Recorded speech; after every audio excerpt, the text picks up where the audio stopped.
Jin, welcome to the podcast. How are you? I'm great. It's so cool to be having this conversation with you. I don't know what to expect, but I know it'll be good with you, Jake. Oh, thank you, Jin, very much. We have a friendship now, which is over a year or so since we've known each other, and it's all going to be discussed, hopefully, or parts of it today. I promised on email when I was cracking a pretty crappy joke yesterday, but your email signature, you describe yourself as a medical intuitive. So I'd love to start the conversation there, and I'm going to weave in why that's important later. But Jin, what is a medical intuitive? Sure. Well, first of all, I think with any professional in the industry, it's very subjective as to what someone is. And actually, sometimes when I introduce myself, I say to people, I don't want you to attach a title, a label, a qualification to me because I am just me, regardless of what I might say I am. But I started my professional career as an osteopath, and I did that for over 15 years. I was seeing clients. I started up some clinics. I had a team. And during the pandemic, I pivoted into the online space. And that's when I really stepped into the true version of myself. And so I had this PC version of me that was the osteopath who had the qualifications and herbal medicine and acupuncture. And then I became the psychosomatic therapist that was talking about emotions behind your physical issues. And as I got more confident into owning who I was and the truth that I spoke, I thought, okay, I'm going to call myself a medical intuitive. It's a little bit more on the woo and the spiritual side. And that is not going to be as widely accepted by people, but so be it. And actually, what I'm working towards is that I don't have any label, title, and actually you come into my world because of the stories that I share and the wisdom that I share. Cool. What an amazing starting point. And so, um, to fill in the blanks slightly, where it was actually my wife Loz who came across you first, Jin, started working with you, and I followed suit. I did a 3-month coaching program, and we did all sorts of stuff that I never expected to do. And we touched on some of the topics you just mentioned. So like emotion and working on your own emotions. And you would take me through this amazing process where I could basically sit down on my own and talk to myself about things that may or may not have happened. And I would speak it into my iPhone notes, and it would just, the text would write out. And I came across this extremely powerful process where you can use your mind to almost, like a software developer would, like, upgrade an operating system. And it was fascinating. And one of the things that came out of it for me, Jin, that has been a lasting change is an area I wanted to work on, which is to do with transparency of finances. And with Loz, we now, every single week, I sit down and I write into my spreadsheet, what I think our net wealth is based on all of the different assets and what they're trading at that day. And I'd never done this before. It's been so healthy for me. But that's just some of the benefits of investing into personal development work. It took me to a place I didn't expect. My life is more rich as a result, and I feel better.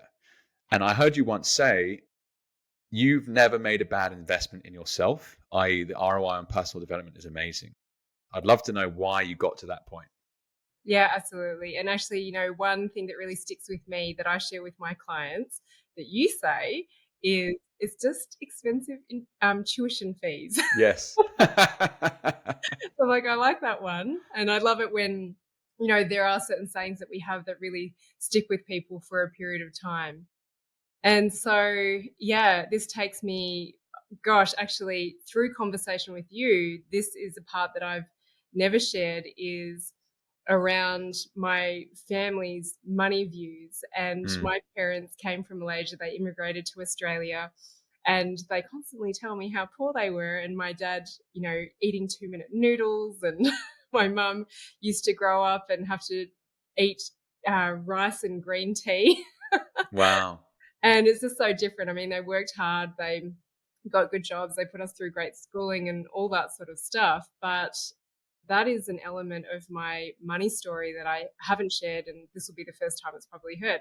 I don't know how much you want to go into that. Well, definitely. No, let's do it, because our parents as our primary caregivers instill in us lessons that are so deep, sometimes not even that useful, in some cases.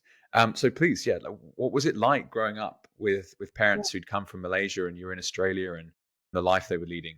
Yeah. So I would say they weren't the typical strict Asian parents. Like I did have a lot of freedom, but I do feel that there was an undercurrent of go to a private school. I feel like it was a bit of a waste of money because I ended up just getting tutors for maths and English and science because I just couldn't. I realize now I didn't learn well in the school system. I just Mm, like, I'll go sit there and I'll watch the blackboard or the whiteboard, and then I'll just rely on my tutor to help me. So I hated all of these subjects, but then I came to love them through the tuition that I received. So there was also, I guess, this spoken pressure to get into things like be a lawyer, be a doctor, be a pharmacist, all these high paying jobs, become an actuarist because you get paid this much. And for a long time, I remember just the questions always been, how much are you getting paid? mm, How much are you making? And I just hated that question. I'm like, is that really what it's about? How much I'm making? Like, when is that question going to stop? And finally, they have actually stopped over the years. But I still roll my eyes a little bit when I get asked that because for me, it's more about fulfillment, and money is the energetic byproduct of who we are and the services that we deliver. mm. So, um, Actually, that was a great quote. So money's the byproduct. yeah, the energetic byproduct of who we Stunning. are. And that's a big part of my work. You know, it's not just the strategy, although strategy is important, but I think sometimes we get lost in strategy. But to go back into my sort of money experience, when I was a kid, I remember in grade 3, my dad was investing money for me, but I never got to see it. And it was in Telstra stocks. And I remember we would used to like read the newspaper together and see how much the stocks had gone up. Mm, And he would ask me, what do you want to invest in? And I would just like pick ones because I liked the names. And so a lot of those stocks that he invested in have paid off in many ways. But I was just a little bit lost. I was like, I've got thousands of dollars and I don't get to see it. And so when I was allowed to take the money out of the Telstra funds, I just took them out and I went and spent the money on stuff. mm. And so I used to be that person who would actually spend more money than what I had. And I had a credit card, but it was always instilled in me, always pay that credit card off. Like, do not pay interest. Make sure you get the due date. And so I would spend money and I would trust that I would always be able to make it. I also had one of my parents who was, I guess, a little bit more risk adverse, always wanted me to be in employment. And I was like, I make more being a contractor or a subcontractor or working on my own. And it was projected that, you know, being in the stock market, doing all of this trading stuff is gambling. And that was the belief that I had. But I feel like since a teen, I've always been open to the possibility of something else. Mm. And so there's probably a lot of gaps to fill in there. But jumping forwards to 2014, I had a 6-week-old baby, Violet. She's now 10 years old. And Gav and I both just made money and spent money. He was a lot more frugal, and I was like spending big, always trusting it would come in. Mhm. But I wanted to have 12 months off where I did not work at all. I wanted to be an attachment parent, a conscious parent, all these sort of things, full-time breastfeed. And when I was pregnant, Gav and I ended up at this mind, body, spirit festival. And he was like dragging my hand to this guy that had a book with this guy's face on it. I'm like, what are you doing? We're not into that stuff. But he just got drawn to this person. He bought the book. He read it. The guy actually followed up, knowing that I was going to have a baby, and invited him to this seminar. I didn't go because I just wanted to be an attachment parent. I had the 6-week-old. And he came home one evening after this seminar and he said, now sit down and hear me out before you say anything. I was like, oh gosh. Where's this going? Yeah, we were living with my parents at the time. We didn't know how long that would be. So we had Violet at home at my parents' house and we didn't have that much money. And we were relying on him working, and he hadn't gotten a job yet. He was being so picky with what work he would do. He was a mountain guide at the time. And he didn't have work. And he said, now I've signed us up for this retreat. But the guy has assured me that if you're not interested, I can get a full refund. I was like, oh my gosh. Okay. So how much was it? He said it was 6,000 Australian dollars. And I remember just my chest tightening up and I burst into tears. Now, I don't think I was hormonal and postpartum baby blues, but I was like, what the F have you done? Like, we don't have this money. What were you thinking? And I'm pretty quick to turn around, but my mentality and my attitude was like, right, well, if you think you can get this money back, then you go and do it. And I'll have a think about it. So it was decided, instead of both of us doing it, that he would go off and he would go to this personal development seminar. So it was interstate, it was 4 days away. And he came back just on top of the moon. You know, anything's possible, got all these ideas. And I was like, just tearing him down. And I see this happen so much that when one partner does the personal development, the other one kind of gets left behind. Wow. And just not on the same page. And yeah, the poor guy, thankfully, it was only a few months that he had to. You really sent the hunter-gatherer around. He comes back, you know, not good enough. And, you know, it was that whole thing of like, I mean, I do get driven to make at least a return on my investment, right? Which I think is beneficial, but it wasn't very supportive. I know that now, looking back then. And so when Violet was 6 months old, the agreement was that he would be able to go up, we'd get accommodation, they'd provide all that. They were very supportive in making it happen, getting me on board. So he would be the person who was responsible for Violet. He'd bring her in to breastfeed. He would have to put her to sleep, which was a really great breakthrough with our parenting, because up until then, it was so easy to say, here, you take her, she's crying. And, you know, we had invested a lot. He wanted me to get something out of this. And I was just glued to my seat at this 4-day personal development seminar. It was from 7 a.m. in the morning until 11 p.m. at night. We'd have meals in between. I didn't go in and check on Violet. He would come in, bring her in, breastfeed. I'd let her sleep on the floor. I'm like, I'm not leaving this room. I'm going to get a return on this investment. Wow. And I was just hooked. I went in with an open mind. I wasn't expecting anything.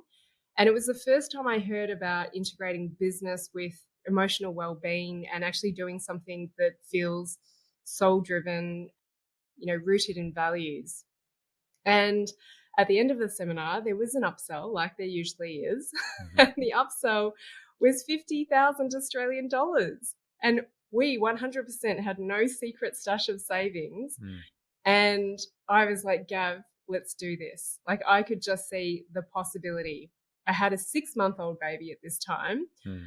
I had, from some of my own personal health experiences, an idea of what I needed to step into, but I was resisting that.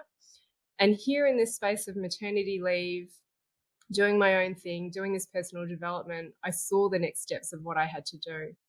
And so we actually invested on our Australian and New Zealand credit cards, 50,000 Australian dollars, which now looking back, I'm like, oh my gosh, like what trust and faith did I have back then?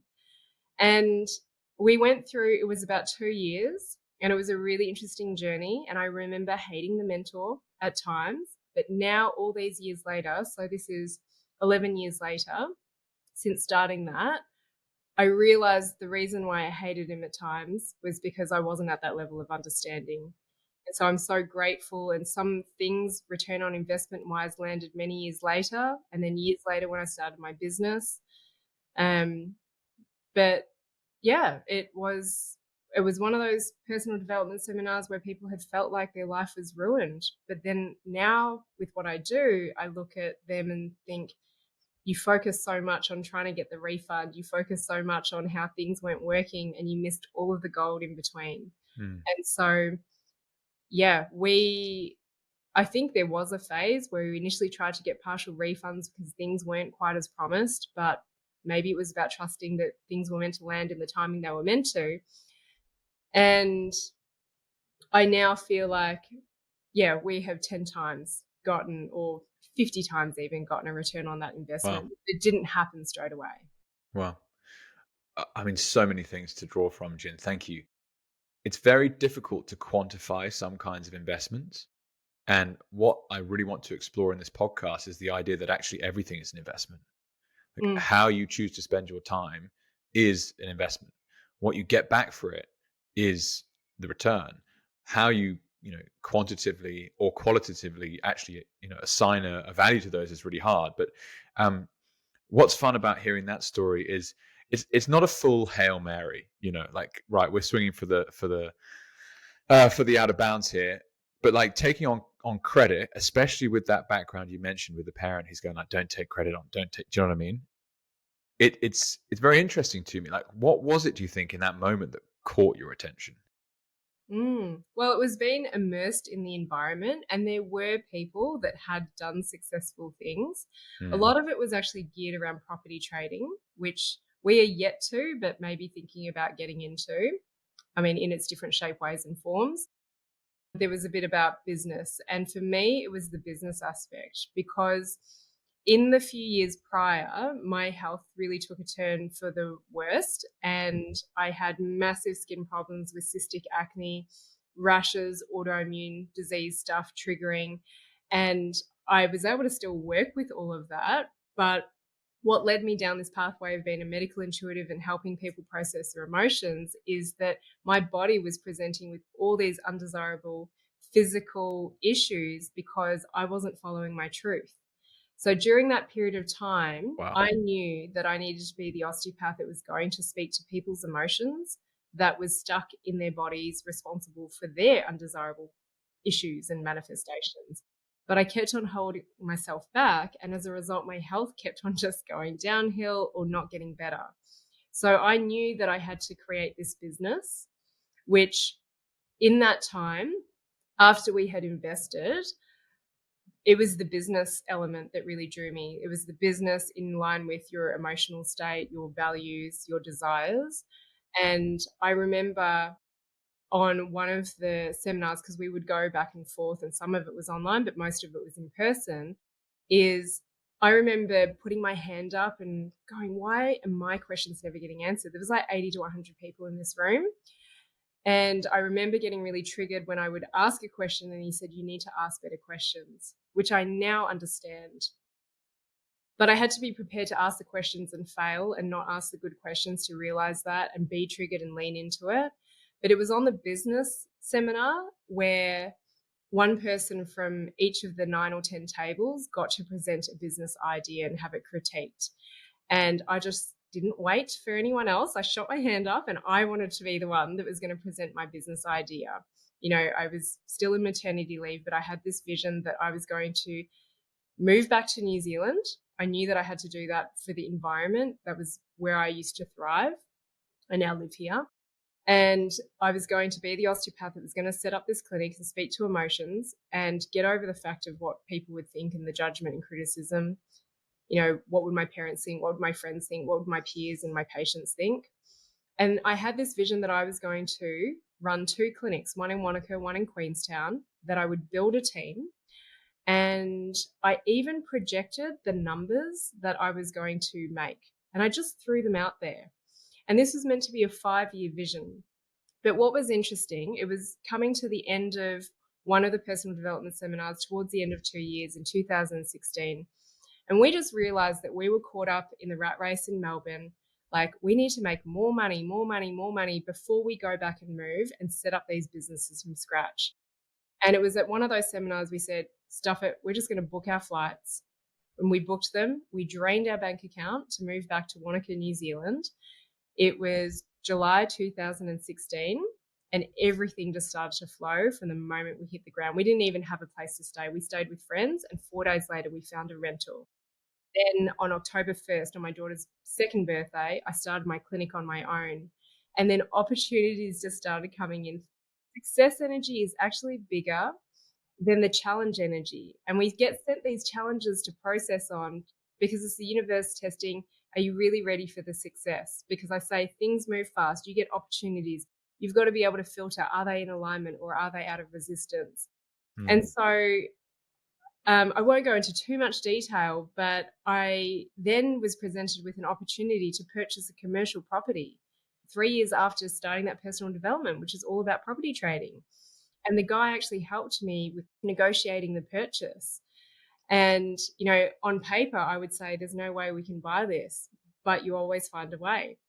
And so I then had this clinic location and rooms to fill with practitioners and patients. And this was only maybe a year after. And then I opened that clinic. I took on my first employee. It was the start of 2018, I think.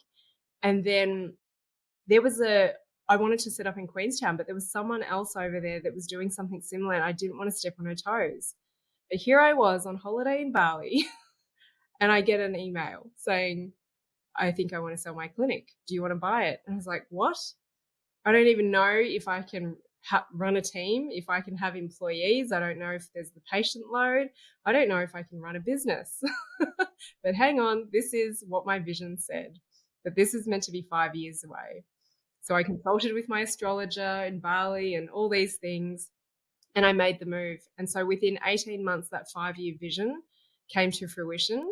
And what was even more weird and uncanny, but of course, is that the numbers that I set out for 1, 2, 3, 5 years, I hit them almost to the T.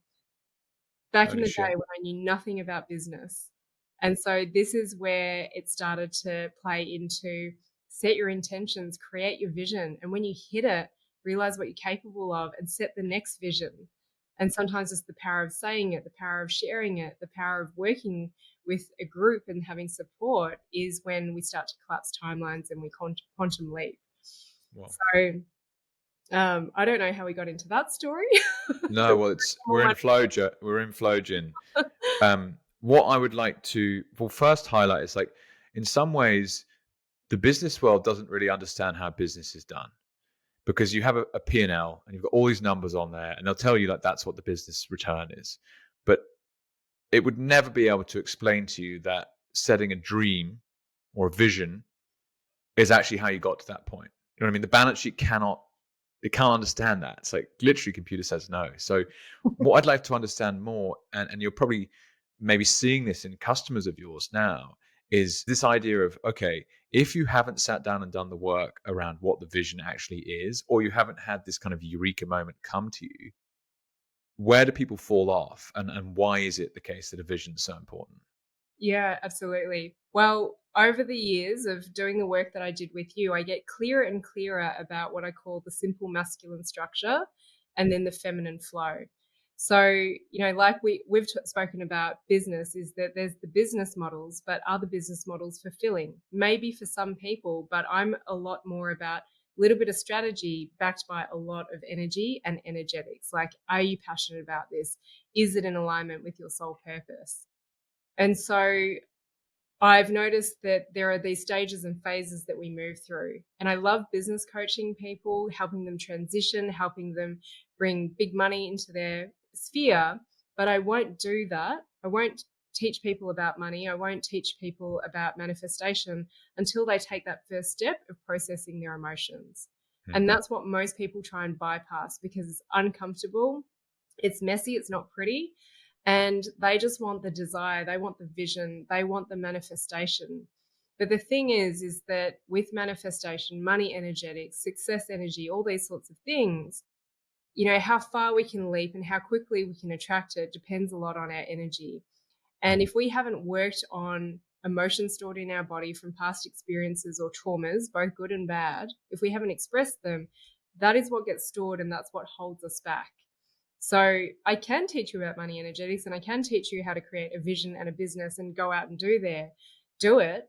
But you're going to have more challenges that are going to make the journey much harder than what it needs to be. Now, I'm not saying that if you do the emotional work that you're not going to have challenges, but you get to look forward to them and you have the ability to work out whether or not it's a challenge to, hold me back, or is it a challenge to help me grow? Is this challenge presented to me and is this fear coming up for me to trust that it's protecting me, or is it a fear that's trying to hold me back and actually I need to step into faith? Because there's a lot of desire work that requires you to step into the unknown and just not actually know what's coming your way. It's funny, Jen, it's almost like there's a critical first step, i.e. the emotional work that you've highlighted, that has an ROI that people just haven't even considered. And it's like, how much better could the rest of your investing be if you were to nail this bit first? So to try and bring that to life, or give some color to someone that hasn't worked with you before, what might be some of the emotional blockages that come up? And I think I could probably frame this quite nicely in that some of the stuff for me was around abandonment and being sent off to a boarding school and constantly trying to achieve on behalf of getting someone else's attention. And really, when I got deeper into it, I was very supported, and the early death of my father as well. But support was this word that kept coming back. Like, we support you, we support you. Like, oh, whoa, okay, cool. And suddenly things start changing. So are there common things that come up when you do the emotional work with people, and what might someone expect? Yeah. So I feel like a lot of people think when we're doing emotional work that it's all like trauma and the horrible stuff that happens in our lives. But trauma is a very subjective experience. There's a saying that trauma is not the event that happened, it's the experience, the story that we hold around that event. And so, to be honest, some people, I say they've got trauma shame, where they feel like, why would I process on this when someone is experiencing something so horrific? But that is your subjective experience. Now, I do focus a lot on the negative because people feel like we shouldn't be dwelling in the negative. But the reality is that emotion stored in your body, and it's taking hold and it's manifesting not just physically, but just energetically in your money relationship, in your intimate relationships, in your house and home. So just to be clear, it doesn't have to be physical manifestations or injuries per se. It's like we cognitively know or we understand these concepts, but so many people are not embodying them. They know how important it is to process emotions, yet it's really uncomfortable work. But it can also be the positive experiences that we've got to process. And I think we did quite a few where, hey, I can tell you, Jake, actually, you're really supported by what I see, but it's not helpful for you to hear the message or the affirmation from me. It's got to come from deeper within yourself. So the release process has become a very structured process that people can learn, but the sneaky human bypasses it, even if you've done a lot of work. And it allows you, well, what's become really clear to me when I see people do the process and watch them and hear them is that they have difficulty in asking for what they need in life. And when it comes to manifestation, we ask the universe quite clearly and simply what we need. But if we can't do that in day to day, then that's probably why we're missing that first step of manifestation. But the process also reveals to us our capacity to receive what we say we need. So there's two issues. Either we don't know how to ask for what we need, or we actually have a block. We create a block to receiving the success or everything that we desire. And so it allows you to practice in this safe way, requesting what you need, receiving what you need. And as you experienced, you get these messages from deep within. And quite often they are repetitive messages, no matter if you're releasing on your body, releasing on a person, releasing on a business or a thing. And it just, I don't know how to explain it. It's an experience. It just lands in a different way. It clicks for you. And you realize these messages are the thing that are going to help you move forwards, even if they feel scary, even if like fear overcomes you. And that's what happened for me, is that I had this repeated message and I didn't listen to it. I tried to find other ways. And then when I lent into it and I just got over all those fears, I was rewarded in more ways than I could imagine possible. It's so interesting. And first of all, that idea of A, not being able to voice what you need, but B, if you know what you need, but you're like, I'm not allowed that. Is that we're very poor sometimes at receiving.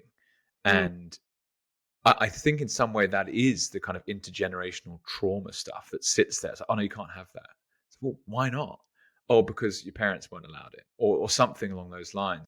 So I can see how like clearing that is like taking the handbrake off. It's Yeah. like, right, great. Now you can ask for what you actually need.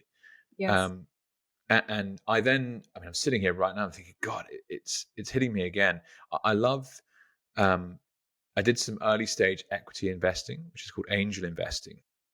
It's basically backing an early stage entrepreneur with some money, and you're happy for it to not be paid back for 10 years, but you're hoping for a kind of outrageous return. You make 100 bets and one of them might pay for the whole lot. And it strikes me as interesting because you could do that kind of model, but on top of this energetic work. It's like, well, you basically, you would never invest in someone unless they've done this, full stop. Yeah. And if they did it, then their rate of progress could be statistically faster based on the balance sheet growth of whatever project they decide to bring into creation. That's an edge that you could then take to investment market and say, look, we're pumping out these entrepreneurs that are just different on a whole nother level. Are you interested? So, have you ever thought about that kind of thing before, Jin? Oh, And absolutely. like, you're probably the living representation of that, right? And I love the fact that you mentioned you had physical health symptoms that you've managed to solve. So, yeah, does that resonate at all? Oh, it absolutely does. I've never had such an in-depth money conversation with someone who teaches about money and investment. So this is a completely different tangent, but I love speaking about this. And, earlier on you talked about the P&Ls and the balance sheets. Like, that's the logical stuff. But when you tap into the world of energetics, personal growth and development, like, the results are illogical. And everyone's like, how did you do this? So people were saying to me, oh, you're doing really well. Like, it's normal to not make a profit in the first 2 to 5 years of a small business. And I'm like, I've always made profit every single year, and like, incredible profit. And I've never actually just focused on the fact of not making profit. And so it's like, there's the majority of how people speak, and there is a different way. And I think you hear less about these smaller percentage of ways of thinking because there is a lot of judgment. Like, this is where the energy work allows you to attract the right people. In terms of angel investing, it's like trusting that they are going to get the right investors and that you're going to attract the right ones that are going to give you return after return. Now, that's a whole different risk profile to be able to put money in and wait a handful of years. But yeah, I would hire people if they were doing personal development. I would hire people if they've gone to a Vipassana meditation, because it's not the norm. And really, when people are doing the real personal development, you can engage in deeper conversations with them. You can have healthy conflict. You can have uncomfortable conversations and know that it's going to lead to growth. Whereas if someone hasn't done the work, they shy away, they put a wall up, and it's like, we can't move anywhere. And as I said, you've got to have that capacity to hold things like changing fast in your world and to be able to run with it, to be able to have time in your life to put attention into these things that you desire. And so even now, sometimes with my business, like, I'm part of a coaching program, which is really great. I've tried lots of different ones. Some I haven't liked parts, but I've always gotten something out of them. Is that some of them are more masculine strategy wise, like, get people on your email list. And if you have this many people sign up, then X amount are going to purchase as long as you've got the great presentation. And I've experienced that. And recently I've actually experienced where it's like, the maths says that this should have happened, but it didn't. So I'm always tuning into, where is my energy as to why I attracted the results that I did, or is something better coming? So having this faith that that wasn't a failure, something better is coming, and having the ability to reflect. So to sort of summarize that, yeah, I believe that when we do the personal work, we can have the illogical results. We can have the quantum leaps. We collapse the timelines, because when we want to grow, it actually requires us to let go of more rather than take on more and more things. So it's being able to tap into creating business with less is more sort of energetics. And these were all things that were very elusive to me, but I was surrounded by women who were doing this. And I was like, how? And the I how. love that question. How? Yeah. Yeah. And it's like, get in there, get skin in the game and sit in the experience. And it brings me back nicely to something you mentioned earlier about not being scared to fail. So what does failure mean to you, Jin? I often say to my clients, I'm like, I don't know if I'm just really optimistic, but I don't see as anything as a failure. Like, And nothing to you is a failure. No, and I do look back on my business and I'm like, everything has been so successful. Now, I've just gone through a recent launch where I really followed a lot of strategy and I even had people like picking it apart. I was like, oh my gosh. And what was interesting is I've never given so much away before, yet received so much backlash. And my vision for this year was to share my message bigger, wider. Because I have quite a small account, but I've started to delve into ads. But as a result of that, more criticism, more judgment comes my way. And I've got to remember, who am I here for? And, I've had amazing people that I've worked with like you, and that's who I've got to focus on. So I don't set out to fail. I have it on my radar, like, what's the worst case scenario? But I don't see anything as a failure, because if I reflect, everything has just grown exponentially. I've been able to pivot things, I've been able to change things, but I'm very slow to make decisions on what I create. I want to make sure that it's always created from the right energy. And what's been amazing is that they've always slotted into place in the most beautiful way. And if I look back, it's also slotted into place based on strategy that people have taught, but I haven't necessarily just followed the strategy to a T, if that makes sense. Kind of. Maybe you could explain more about what it means to be in the right energy. And this, I think, comes back to the idea of decision making. And I mean, there's nothing more scarce than our time. And so how we choose to spend our time is the ultimate economic decision. But how do you know if you're making the right one? And what you're talking about is being in the right kind of energy as a signal that you're heading in the right direction. So help someone understand what that really means. Okay, so I use this explanation or this concept of mind the gap. So we have a gap in the pain, or we have gaps in between pain. And because everything's connected, we're connected to nature, we will cycle through this. We will be thrown into the gap in the pain and the gap in between the pain. So an example would be, you get sick. And people with health anxiety go, oh my gosh, like, what is this? Is this going to get worse? Am I ever going to go back to work? Do I have cancer? Oh my gosh, like, it's all just doom and gloom when you feel like you can't operate and you can't function. And often in this gap in the pain, we say to ourselves, when I get better, I'm going to make the most of life. I'm going to do this. I'm going to do that. I'm going to start the business. And so your body lets you get better. And then you get into the gap in between the pain, which is really the ultimate to be able to make your moves and honor the commitment of, I'm going to start that business. I'm going to do this. I'm going to experience, and I'm going to travel, whatever it might be. But quite often what happens is we just get sucked back into life and we don't honor that commitment in the gap in between the pain. We don't go and do the thing that we say we were going to do. And so I say to people that this actually builds a mistrust between your mind and your body. We say, give me the message that my experience has for me. And then your body gives it to you in the form of a release or some divine channel download. It gives you the message, and then you don't do anything with that message. So we start to build that mistrust. So that's like one sort of analogy of, how can we make these move forwards? The other thing is that I find that people, when they keep on cycling between this gap in the pain and the gap in between the pain, is that they have never spent time to create a vision. Now, again, I want people to do this from a more empty emotional cup, not emotionally charged. I want people to create a vision. So what happens is, if you're feeling down in the dumps, you're questioning what's going on, you can go back and you can read your vision and you can remember, what is the bigger picture that I'm here for? And trust, I'm going to get out of this. And when I'm again in that gap in between the pain, I'm going to hit these goals. I'm going to make this bigger vision of the life that I desire actually happen.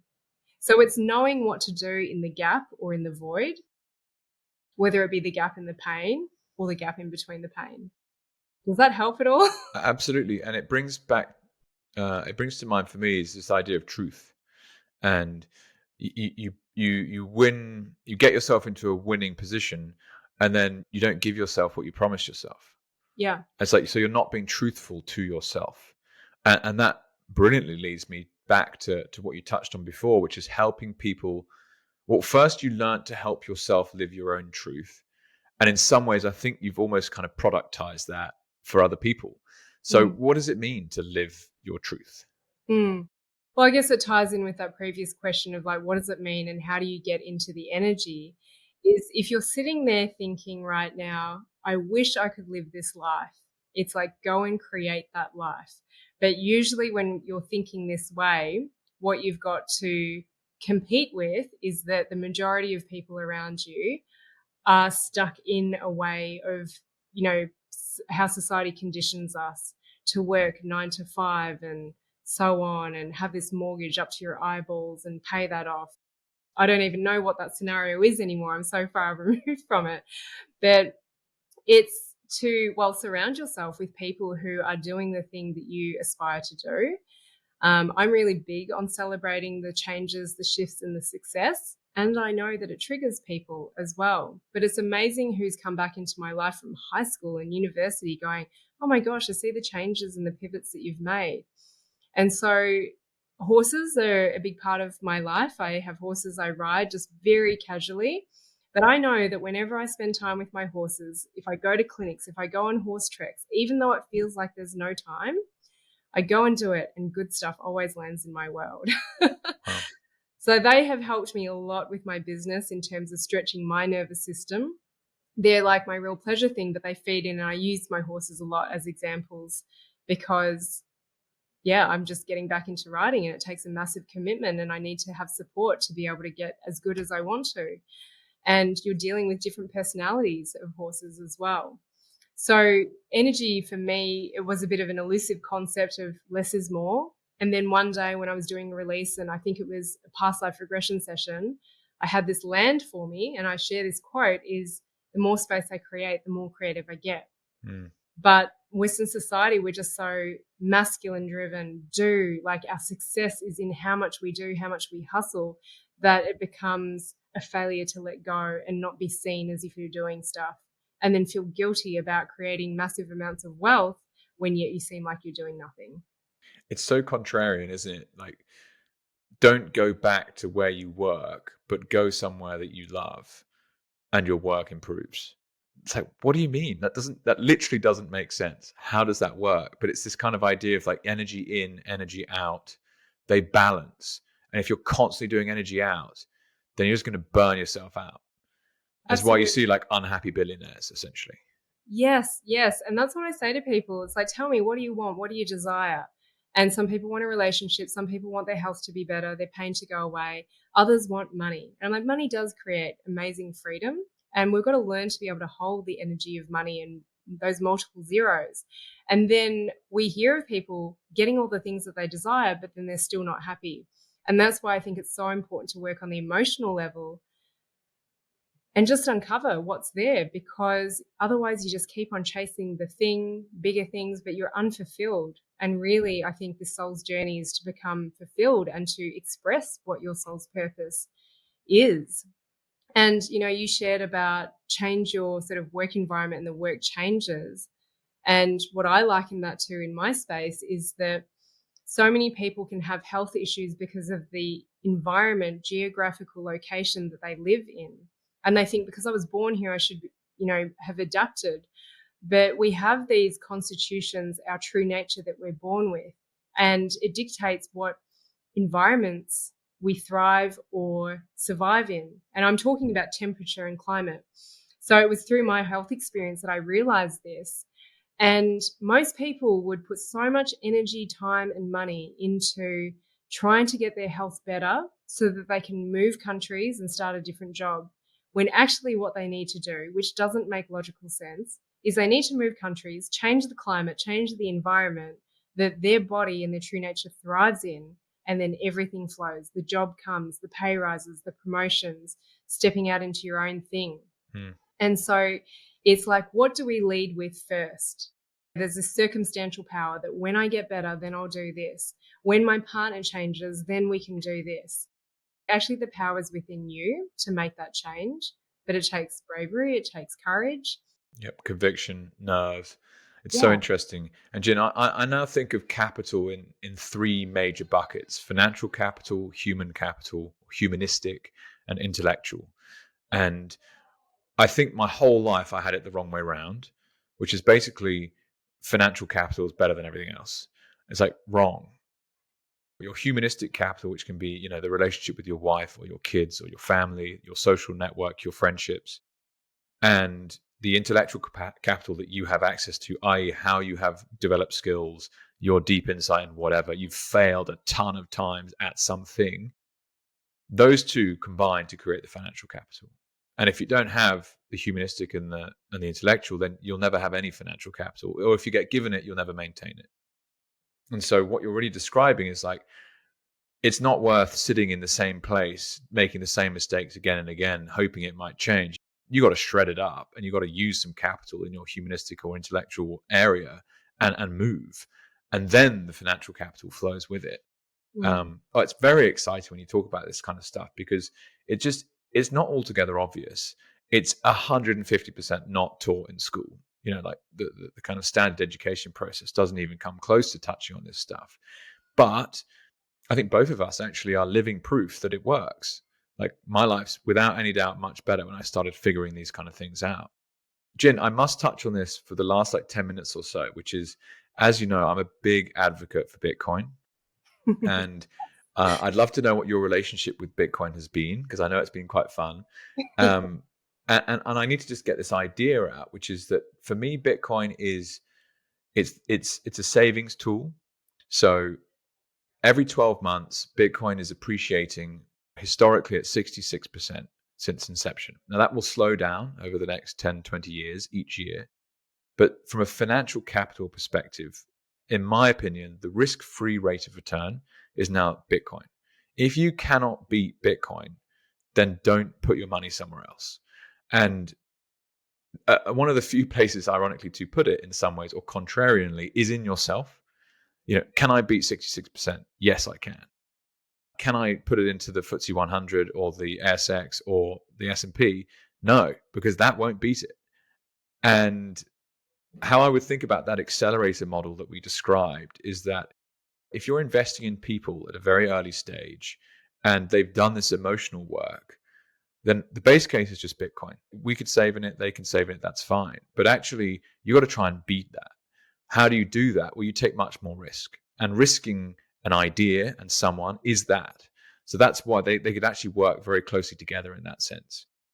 But yeah, so I obviously banged on about Bitcoin. So what's your experience being with Bitcoin? And yeah, we'll start there. Yeah. Okay. There's a few things I want to speak to. I just need to anchor it in. The first one is like how much fun and inspiration I get talking about Bitcoin from you, and like the financial literacy that we've spoken about. And I'll talk about my futures investing and risk profile, and actually trading with the last bit of money that I had in my bank account. And then, yeah, the Bitcoin and how I got into it as well, which just all intertwines with everything that we've spoken about. But I do just want to give you credit for just how much conviction and amazing energy you have around Bitcoin. Like I always say, you just talk to Jake and you want to invest in Bitcoin. And, I just feel good when I'm talking about it with you. And also, financial conversations can really scare people. And I know I talk about it from a very different perspective, but I feel very safe and comfortable with you talking about finances. You use words that I don't understand what they mean, but I can at least approach you and say, so Jake, tell me, what does net wealth, net worth, how do you work this out? Like, I helped you with some things, but you've helped me a lot with cool. Thank you. understanding as well. So I think that's the best thing, is like, you don't put yourself on a pedestal. You just want to help people out. And yeah, so that energy really comes across. Thank you, Jin. So I'm just going to throw in my investment journey with futures trading. And my parents were so against it. They're like, this is gambling. And I'm like, what? You can make money when the market's going down? And it was actually through that personal development seminar that someone was invited to speak on the stage. And I was like, wow, this is like pattern hunting. And I love looking at patterns. And I actually signed up to start my futures investing journey. And no one really understood what I was doing. And what I loved about this was they spoke about your emotional state as to investing and the different markets that you could invest in dependent on your risk profile. So I think there was the FX 100 or something. There was currencies, and then there was the S&P 500, or whatever it was called. So I don't really understand things. I just go off a feeling. So it was decided that because I had $2,000, the wrong thing was that it was my last $2,000.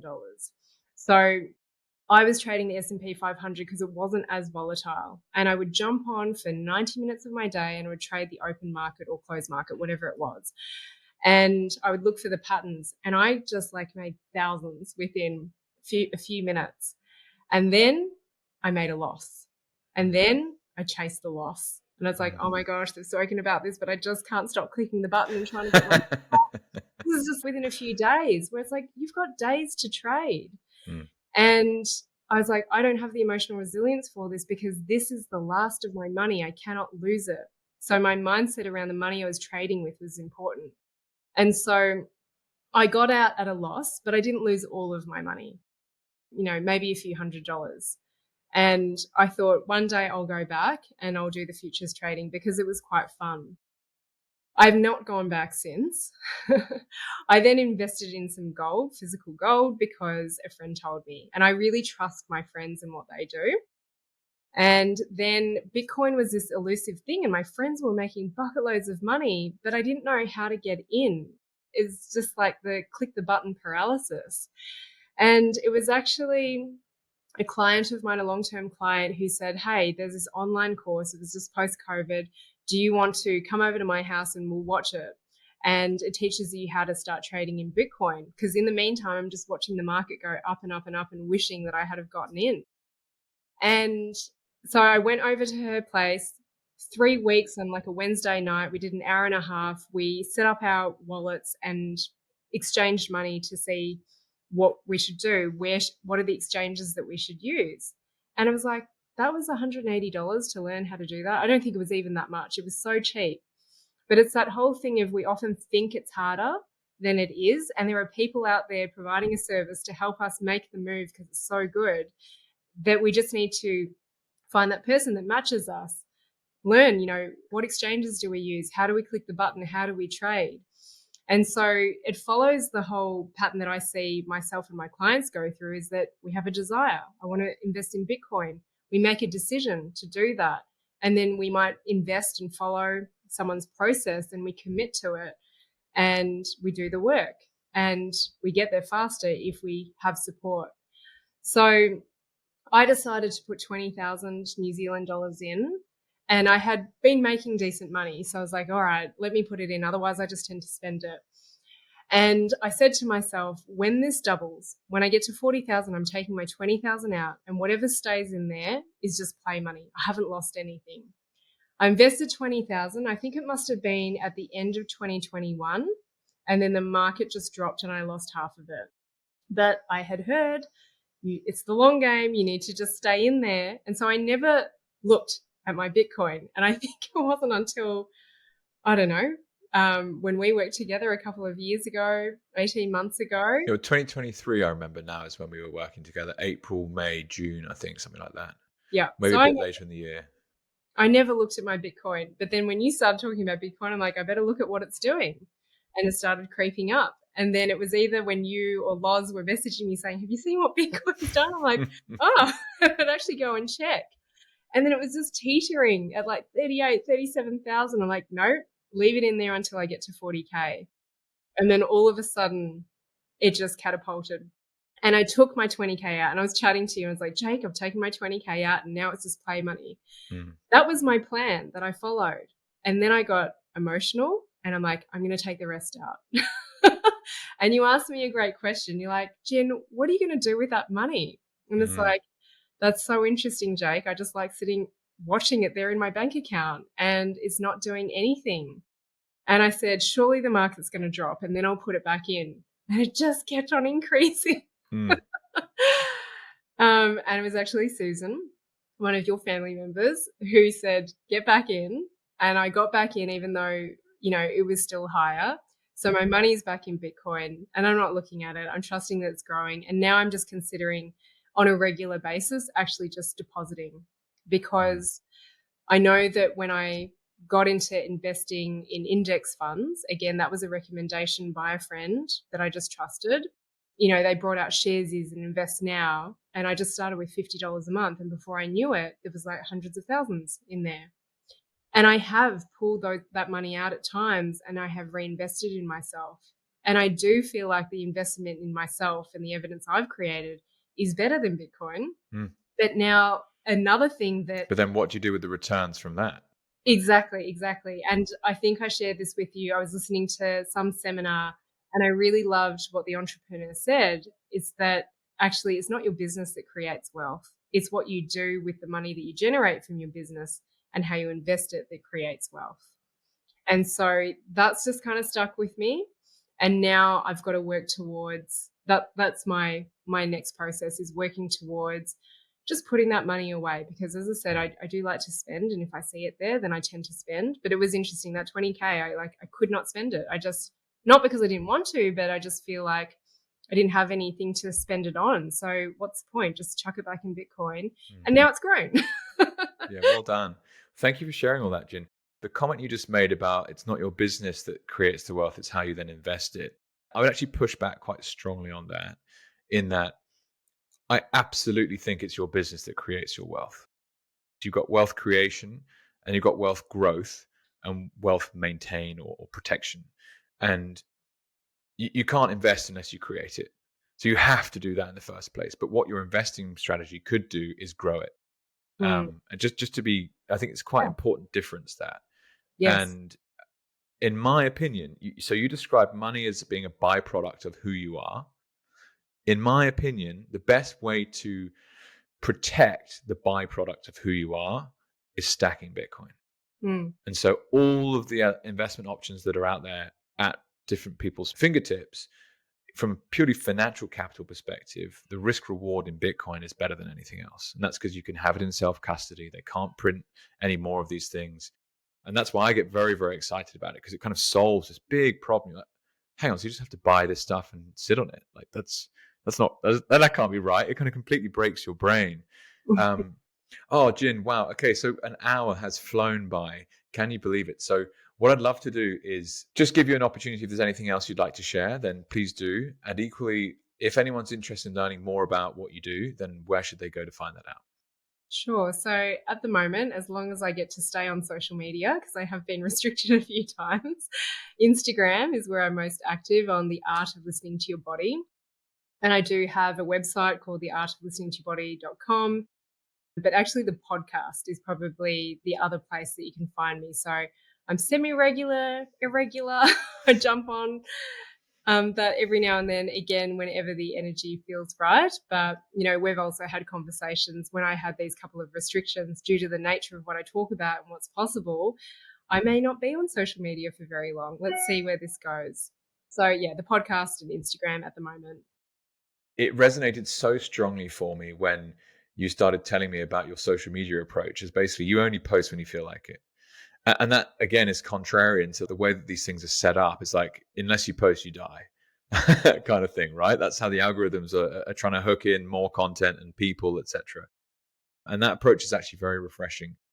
I'll talk to you about this after, but there's a technology I love called Noster, which is a new form of social media, in a sense, in which you can't be switched off. And I'm very, very, very bullish about it long term as a replacement for all these big platforms that are currently the kind of marketplace of ideas. And the future marketplace of ideas is not a privately owned company.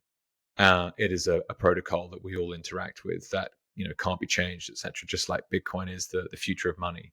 But that's a conversation for another day. Jin, thank you so much for your time. Thank you so much.